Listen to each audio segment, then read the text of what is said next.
Welcome, everybody, to another edition of Insights into Addiction and Mental Health. I'm your host, Scott Jones, and this is being brought to you by Addiction Training Center and Neuropsychiatric Addiction Clinic.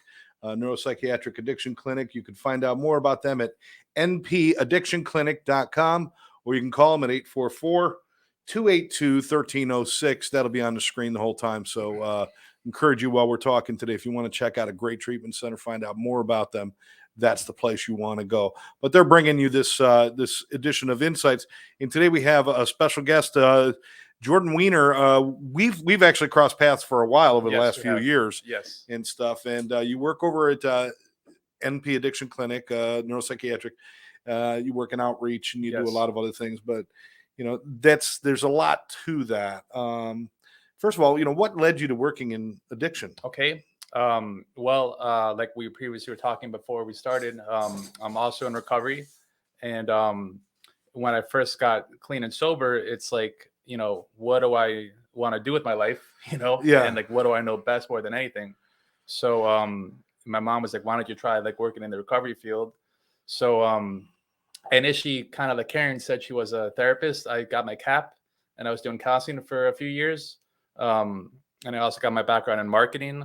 And I just realized like there's an ability to use both my passions and try and help those in need. So, now, this is it's a tough business to be in. Yeah. It's a great calling to help people, but most of the times we find ourselves either in the political end of things or in the business end of things, right. Or unfortunately in the end of things that get really dark and scary, which is there's people that just are so resistant. And they, we lose a lot of people. Yeah. What keeps you going, in those dark times? Great question. It's just like because I persevered personally through my own journey of recovery. I know it's possible with the right help, with the right supports around you. So you weren't like you've got your own experience with addiction. Yes. And it wasn't like one day you just flipped a switch and you said, okay, I'm going to be better now, right? By far. It was a process, wasn't it? Yes. Yeah.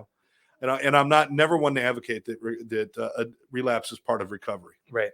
Relapse is the absence of recovery. Relapse can be part of your story, but it's got nothing to do with recovery.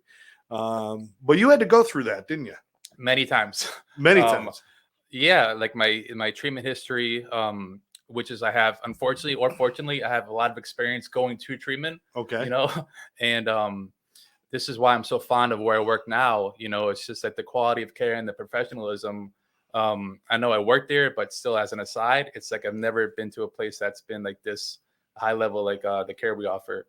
My first treatment was right after college, threw away a bunch of opportunities for at the time I had internships available and I just wouldn't stop, until there's some sort of divine intervention is what I call it to, What was it that was your, if you don't mind me asking, what was it that brought you down? Was it alcohol? Was it drugs? Was it a combination? It was a combination. Yeah, pretty much the whole 9 yards.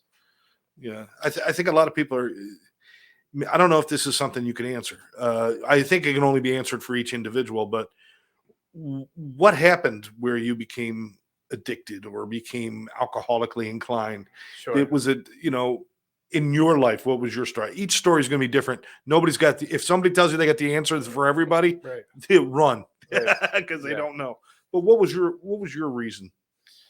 I came from a great background, great childhood, I can't blame any trauma or incidents like that in my upbringing. I had that addictive personality, I guess, and it started like at spring break, my senior year of high school, going to Cancun, and like realizing like all the fun that can be had, right? And it just went downhill from there. Did you recognize right away that this is probably not good, or did it take you a long time before you even saw it? It took me a while. Yes. Yeah. Because I think a lot of people are thinking like, well, if you know it's bad, why are you doing it? But sure, we don't think that way, do we? Right. No. When I was 20 is when I had my first overdose, and I hate to state it like that, but I thought if I just take away that one substance that I never used before, then I'd be like fair game to just continue what I was doing. And like, I love the shell game we play. Right. Well, I'm just going to take this away. Right. I know I was hungover because there was too much ice in my scotch glass. That's what was wrong. I got a brain freeze. That's what, I would actually make myself. I mean, it's almost that ridiculous, the things we Yes. did, isn't Yeah. Yes, it is. Yeah. it? So you spent how many years in the thralls of addiction? Sure. 18 to 25. Wow. Yeah. Yeah. In and out of treatment. Somehow, I mean, I had a hard work, mindset so I was able to graduate college throughout those years. But I still like brought myself down through my addiction, definitely. So you were actually in college basically when you started, or Yes. getting into college. Yes. So those first couple of years you were able to hold it together enough. But at Yes. the end, was your capacity was it getting worse? Was your capabilities getting worse? Well, the consequences, like DUI, actually right around the corner from here, going to the Dave Ale House, driving on the wrong side of the road on my on my rims, and thinking I was like okay and getting pulled No, over. nobody would notice that. Right. I mean, that's profiling. If they're pulling you over for Right. driving on the wrong side of the road on the rims, that's Right. profiling, right? Yeah. No. That's pretty bad. That's pretty Yeah. bad. Yes.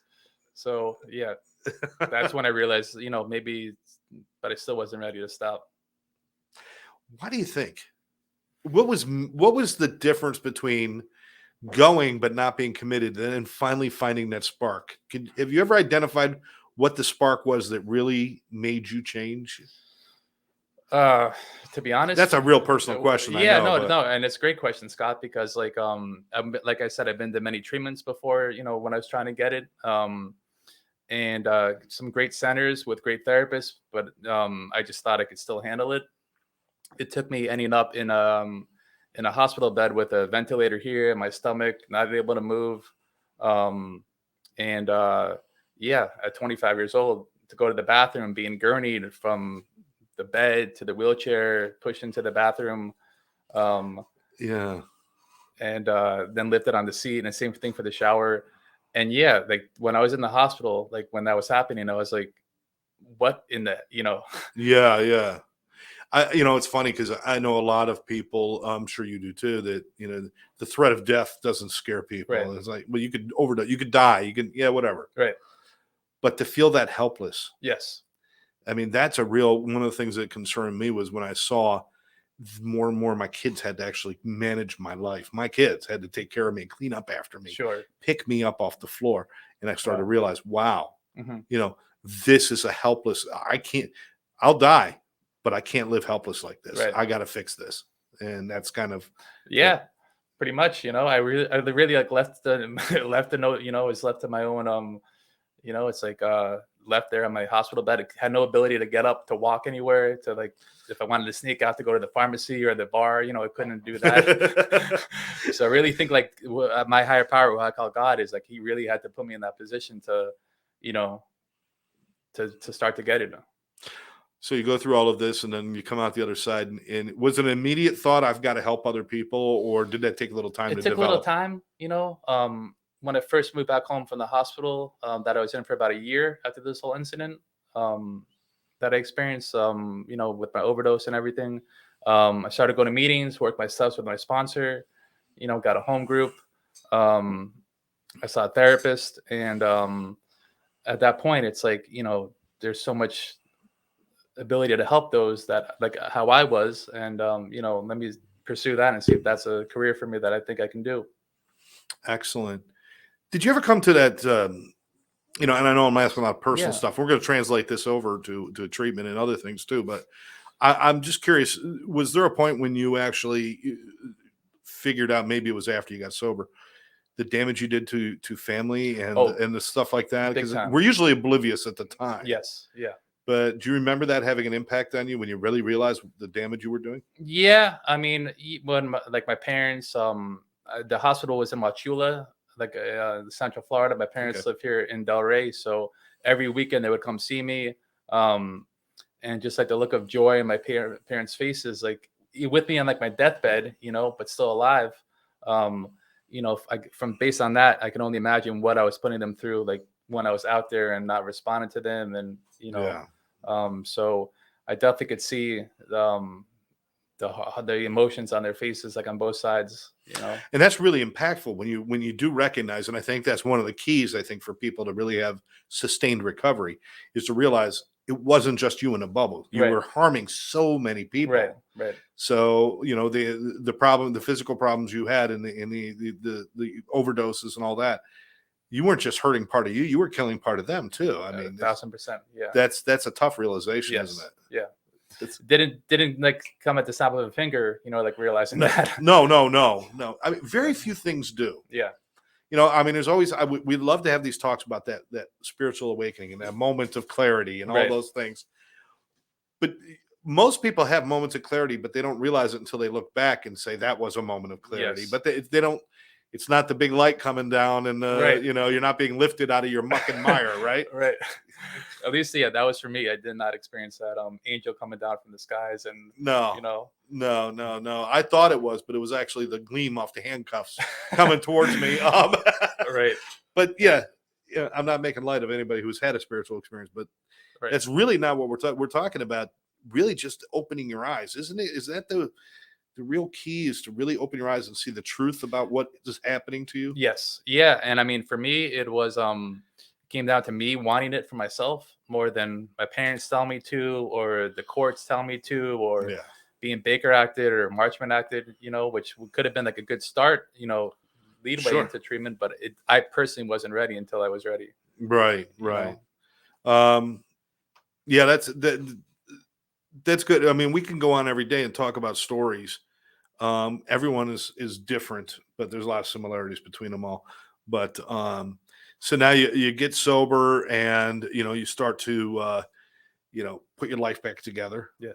You know, was there a lot of residuals that you had to deal with?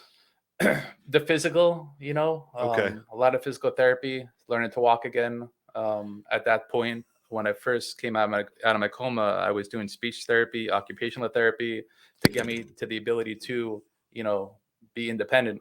So when I came home and got into my early recovery, it was more about the physical, like walking and, you know, which still is. But I mean, that's big. yeah, That's big. They yeah, have that kind of, you've got this real sign of this is what actually happens. right. How about some of the psychological stuff and rebuilding yourself? Sure. Yeah. I mean, my confidence, you know, once I got, you know, sober and started working my steps and working on myself, I definitely, my confidence like just skyrocketed into how it was before.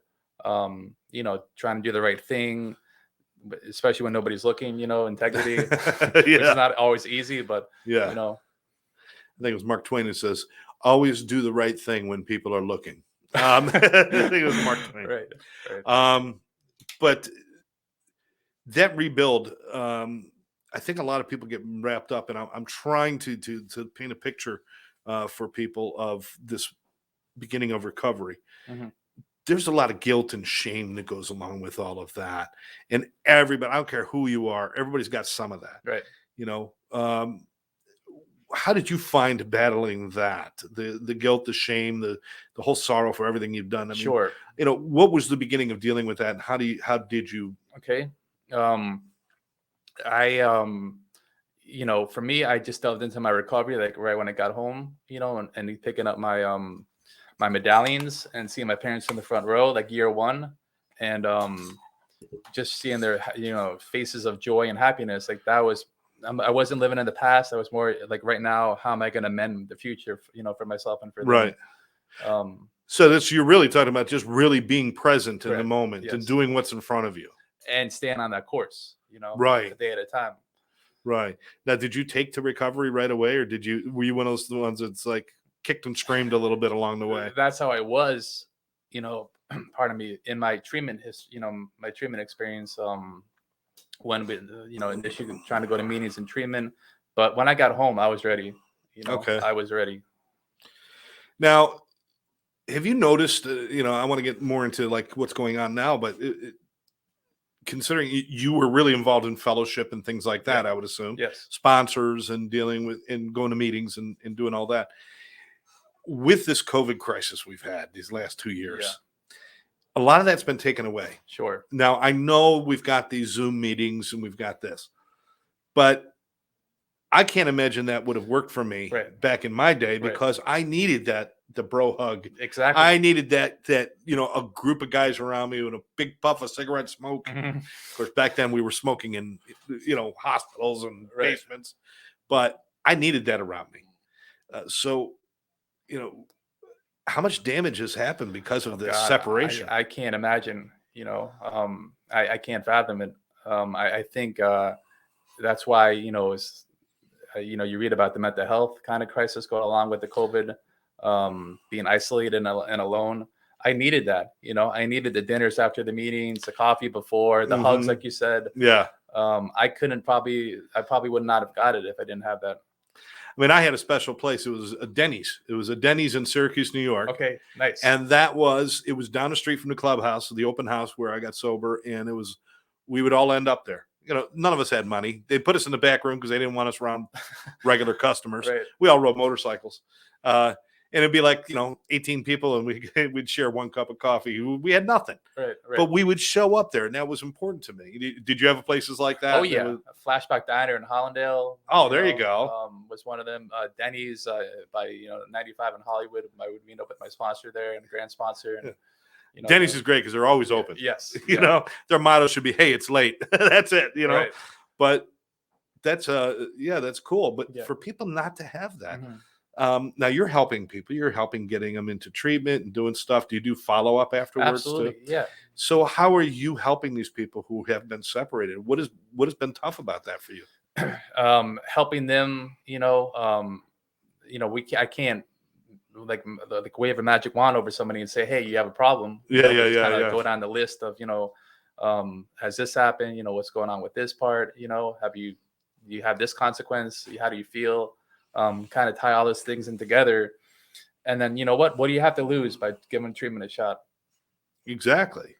What you're doing isn't working. Right. I mean, it's rarely do you come across somebody who says, "No, everything's perfect," because it's not. Right. And so, what do you have to lose is always a good option. Mhm. I mean, but it's just tougher these days, I think. Yeah. And of course, treatment centers in South Florida over the past 10 years have taken a major black eye. I mean, there's been a lot, things that used to be legal are no longer legal. Mhm. People are still doing them or getting in trouble. There's a lot of things going on. Is that one of the reasons that you're at MP, you're at neuropsychiatric, is because of how they do business? Oh God, I mean, by far, this is like the biggest group of professionals I've ever worked with in the field. And just Bob Lehman and Joe Toro, just the way Yeah. they conduct their business, and even Aurelio, the clinical director, And the dog, don't forget the dog. and the doc. Right. It's just, you can tell that this is like they're genuine, legitimate, by the book folks. Yeah. Um, They've got detox, they've got residential, yes, yeah, and they have ACA yes, for mental health. yes, Which is really important, people. Yeah. But we're not going to get all into that today. But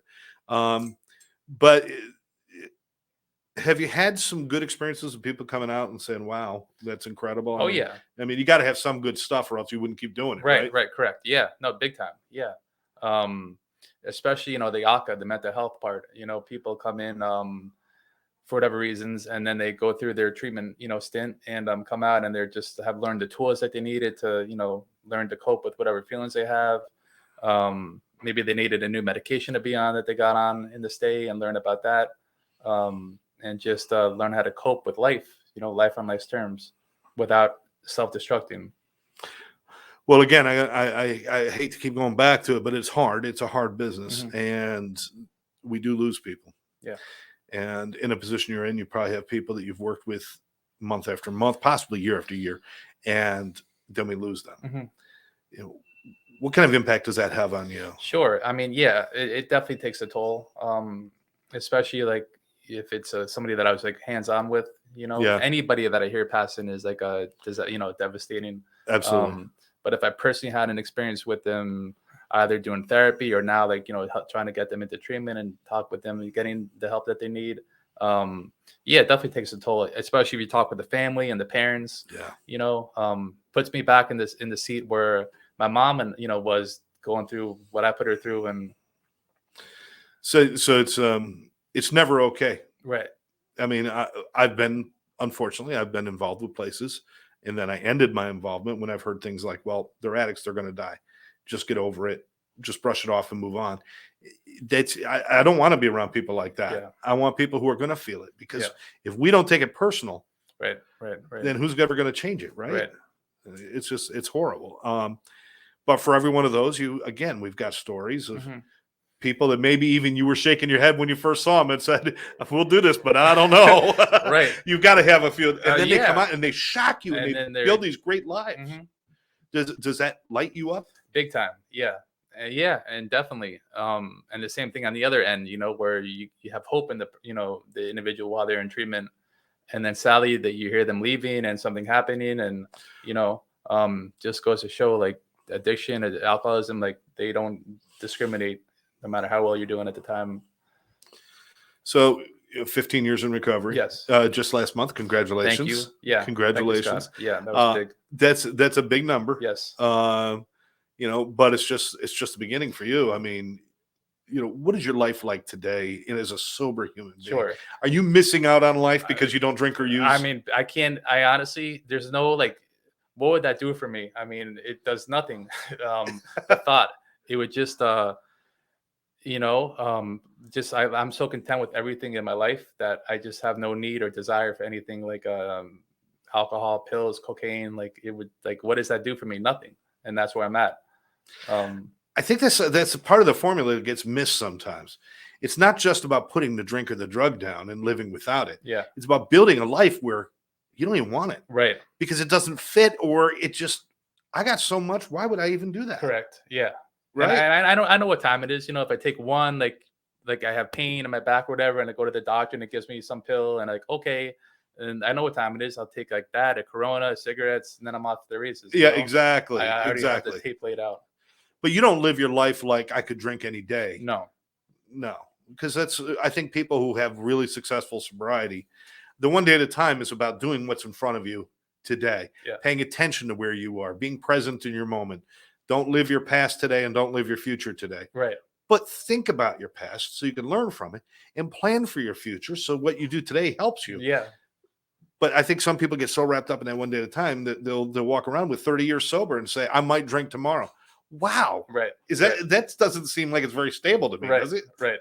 Not at all. I mean, that's them. I can't imagine that. Yeah. I mean, I think really when you get into recovery, and I think too many people see that, they start thinking it's horrible all the time. Recovery is not hard work. At the beginning, it seems hard just because it's new. It's all new stuff. But even looking back at my early days when I was struggling, I'm thinking back, I'm like, boy, that was a lot of fun. Right. I just didn't realize that I couldn't absorb it at the time, but I was out with people. I was doing things I'd never done before. Yeah. Yeah. Stupid. So we were riding motorcycles. We were bowling. We were just doing stupid stuff. Right. Yeah. It's about building a life. And so, you have your son here with you? Yes. It seems like a nice kid. Yeah. So you built a family and you. Yeah. I mean, I was, I think 6 years sober when I had him. And, for me, it's like I was already motivated and dedicated to my recovery before him, but now I can't, after him, it's like I can't fathom what drinking a beer in front of him. Me personally, I can't fathom like what drinking a beer and smoking a cigarette in front of him would impact him and me. Yeah, because it's like when you know the truth, you know that if I decide to drink that beer, I'm basically trading him for the alcohol. Yeah, and it's like when you really see the truth about life and about what you have, correct, and you have gratitude and put value in it, then there's no fear of that drink, right? Because you would never choose it over that, right? Not even a thought. Yeah, it's now that doesn't mean alcohol's evil. It doesn't even mean all drugs are evil. Right. Not all drugs. Most drugs are developed for reasons. Correct. But the disease itself is the problem. Yeah.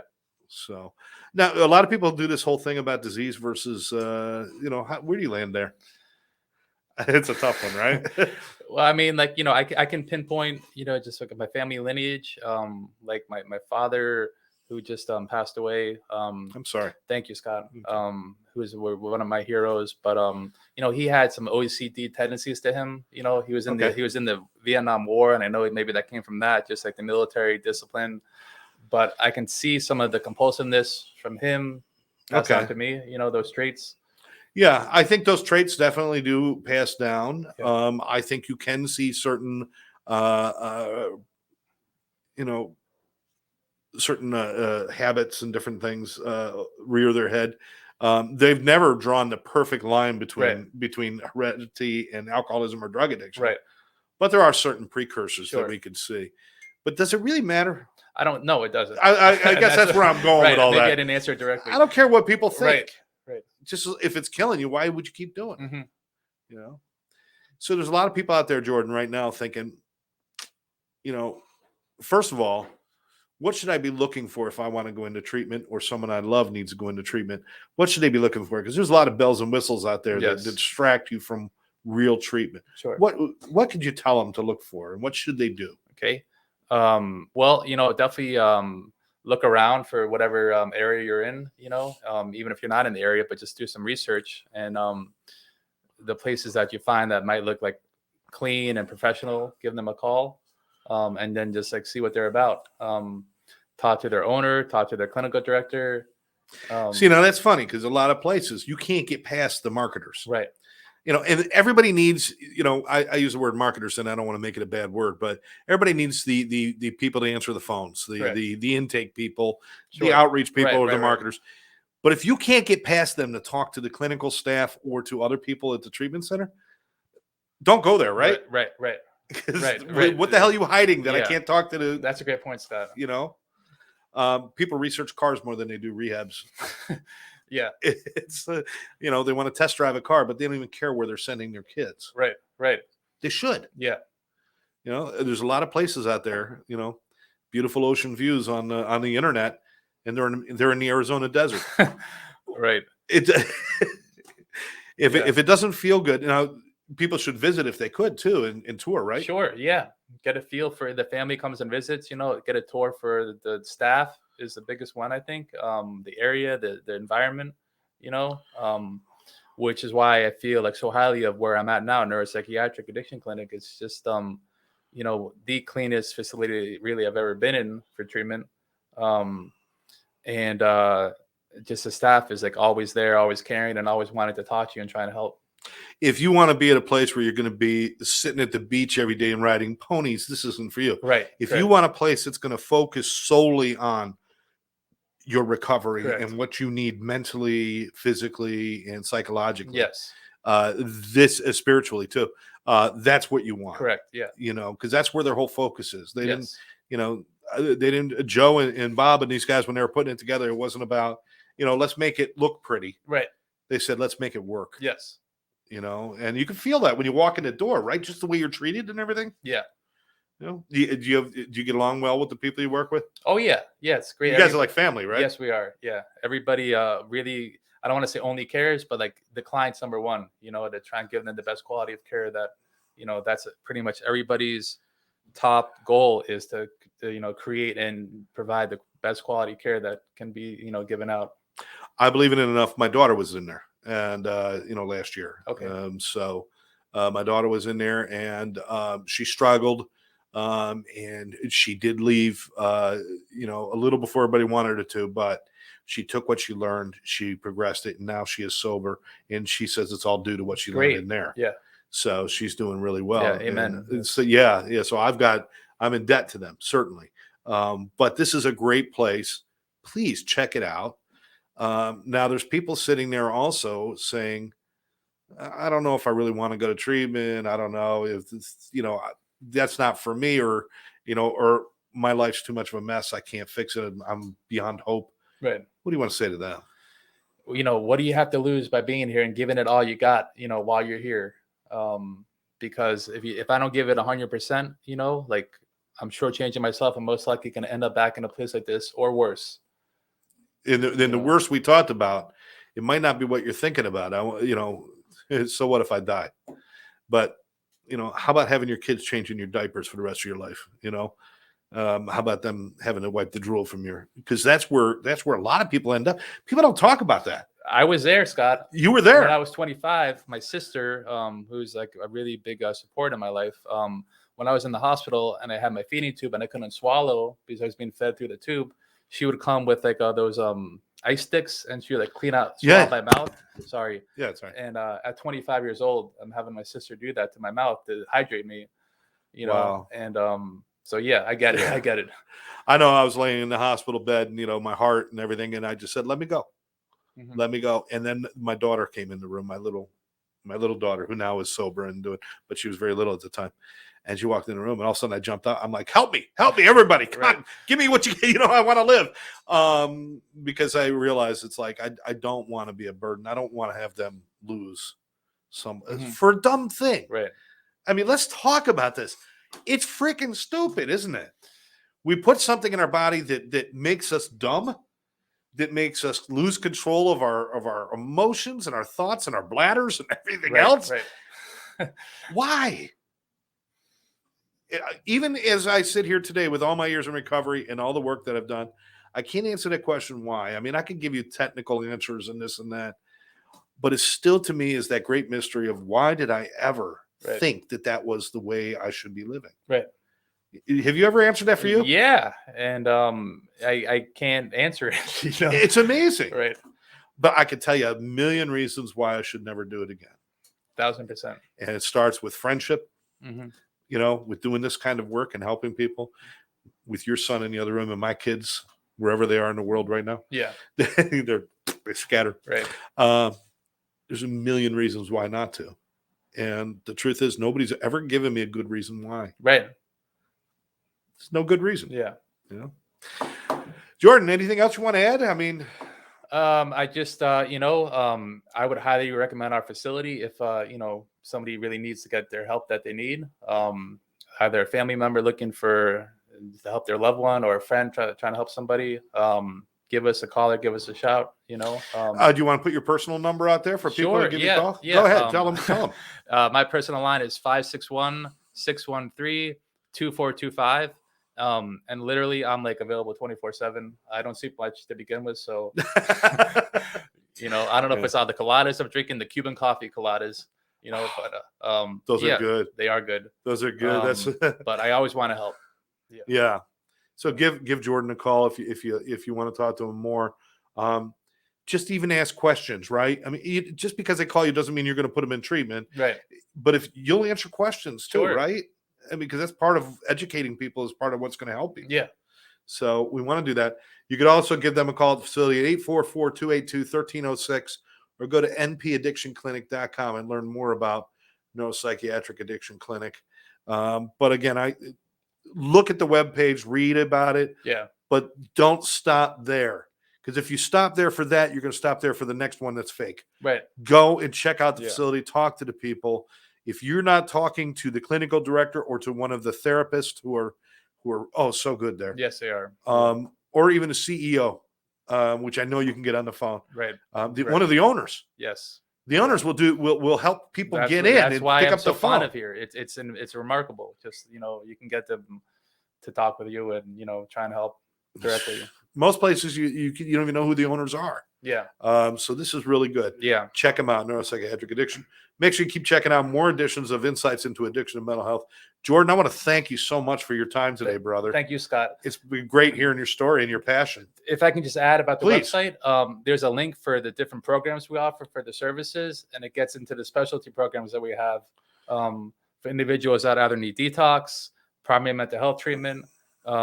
If you're pregnant and addicted, that's what I love about this facility, is like it's a real rare offering that centers do. But if you're pregnant and addicted and need to detox, you get help. Like we do that here. There's a lot of places who won't touch that, Right. because a lot of times pregnant people will come in, mostly the pregnant women, not the guys. Right. I'm kidding.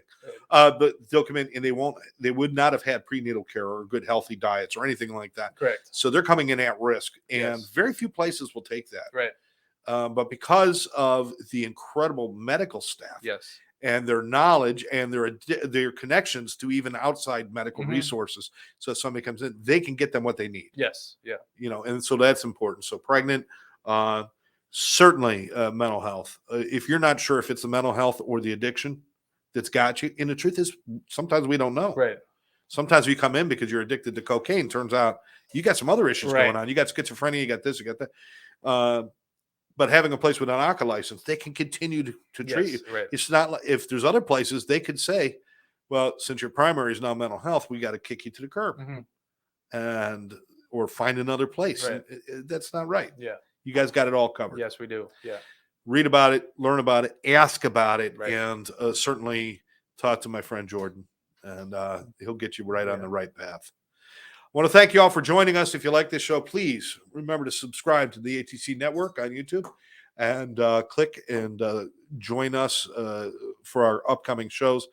Don't forget to share this with your friends as well. This is how we get the information out there, is by people caring and sharing and letting other people know what's going on. Jordan, one more time, thank you very much, Scott. brother. It's a pleasure to be here. Thank you. We'll catch you next time right here on I can't see my glasses. I think the prescription ran out just now.